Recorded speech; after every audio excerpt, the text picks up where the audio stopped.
생명권의 시기, 생명권은 언제부터 누릴 수 있는 것인가. 그래서 이제 이것도 하나의 쟁점이 될 수 있을 것 같습니다. 자, 헌법 소원을 낸 우리 산부인과 의사, 이 사람은 태아의 기준을 어떻게 주장하고 있는 건가요?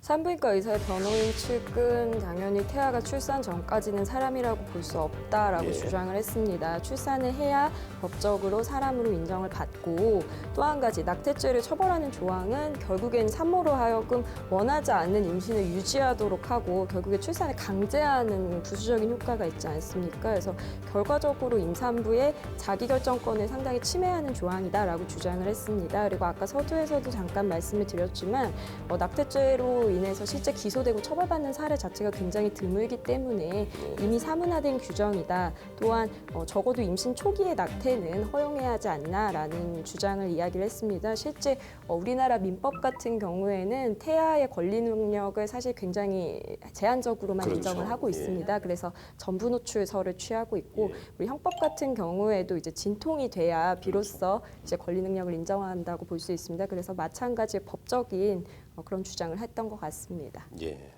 예, 좋습니다. 그래서 일반적으로는 우리가 민법이든 형법이든 어쨌든 지금 우리가 얘기하고 있는 이 생명권의 주체라고 하는 태아보다는 훨씬 더 시기가 뒤로 밀려가지고 완전히 태어나거나 그렇지 않으면 진통이 최소한 있을 때부터 우리가 사람으로 이제 취급하는 것이죠. 그런데 여기는 굉장히 땡겨서 보는 것입니다. 시기적으로.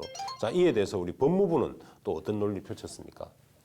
법무부 같은 경우에는 과거 헌재에서 합헌 결정을 했던 논리와 유사한 논리를 펼치고 있습니다. 그동안 헌법재판소 같은 경우에는 태아의 생명권을 인정을 했습니다. 그리고 헌법 10조에 보면은 국가는 국민의 기본권을 반드시 보호해야 한다라는 것을 의무로 규정하고 있는데 이 기본권 보호 의무의 주체에는 태아의 생명권도 포함이 된다라고 이야기했습니다.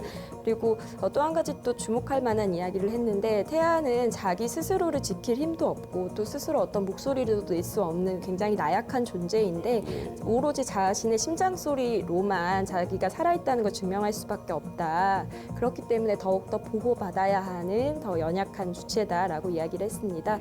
또한 태아의 발달 단계가 동물과 뚜렷하게 구별이 되는데 이것을 어떤 한 시점을 정해서 그때부터는 생명권 보호 범위에서 지켜주고 또는 배제하고 이런 시기를 정하는 것 자체가 사실상 불가능하고 어렵다라고 주장을 했습니다. 예. 우리 곽 변호사님 말씀 중에 태아는 자기 목숨을 낼 수가 없고 오로지 심장 소리 하나만으로 살아있음을 증명하고 있다 했는데 그 심장 소리라는 말을 들으니까 제 심장이 뛰는 것 같습니다. 그거 맞습니다. 굉장히 시적인 표현입니다. 예, 그렇습니다. 그래서 우리 이제 헌법재판소에서도 우리 공개 변론에서도 그렇게 했습니다만 다른 국가들도 뭐 그렇고 지금 이게 무슨 말씀이냐면 태아라고 인정할 만한 시기 그래서 그게 언제부터냐 했을 때 보통 12주다라는 것이죠. 그러니까 임신 12주가 되면 태아로 인정할 수 있다라고 지금 얘기를 하는데 자, 이 12주라는 시기 이에 대해서는 두 분 어떻게 생각해요? 먼저 권 변호사님 어떠신가요? 막 심장 소리가 지금 12주 전에도 뛸 것 같은데 어떠신가요? 예. 사실 이게 수정 후부터 출생 전까지 어느 단계를 이제 태아로 봐야 되는가에 대해서 그렇죠. 사실 좀 논란이 많이 되고 있습니다. 근데 사실 제가 생각했을 때는 12주라는 게 이게 과연 의학적인 근거가 있다고 볼 수 있을까라는 생각이 좀 드는 게 사실 수정된 때부터 사람 성체가 되기 위한 여러 가지 준비가 시작이 되고 여러 가지 발생학적 단계를 거치게 됩니다. 그래서 점차 이제 생명으로 성숙하게 되는데 그 어느 시점을 나눠서 뭐 심장이 뛰기 시작하니까 태아다. 아니면은 뭐 어느 정도 기관이 형성이 다 됐기 때문에 태아다. 이렇게 보는 것은 오히려 자의적으로 태아를 해석하게 되고 법적으로 보호받는 생명을 너무 자의적인 기준으로 해서 나누는 게 아닌가 해서 사실 제가 생각할 때는 수정 후 착상부터 그때부터 생명으로 보는 게 태아로 보는 게 좀 합리적이지 않을까라고 저는 생각하고 있습니다. 그러니까 12주는 너무 뒤늦게 지금 인정하는 것이다. 그래서 오히려 착상됐을 때부터 수정됐을 때부터 해야 된다. 좀 불안한 면이 있을 것 같긴 한데 어떻습니까? 우리 곽 변호사님 12주부터 우리가 생명권의 주체로 인정한 태아다. 일단은 좀 다른 나라 선례도 보면 좋을 것 같은데요. OECD 우리나라 가입돼 있지 않습니까? 35개국 중에서 본인의 요청에 의해서 낙태가 가능한 나라가 25개 국가입니다. 하지만 이 국가들 같은 경우에도 임신 중기나 후기의 낙태는 허용하지 않고 있고요. 초기라고 볼 수 있는 12주 이내에 자기 요청에 의한 낙태만 허용을 하고 있습니다. 그래서 이때 12주 때 태아 발달 단계를 좀 찾아봤어요.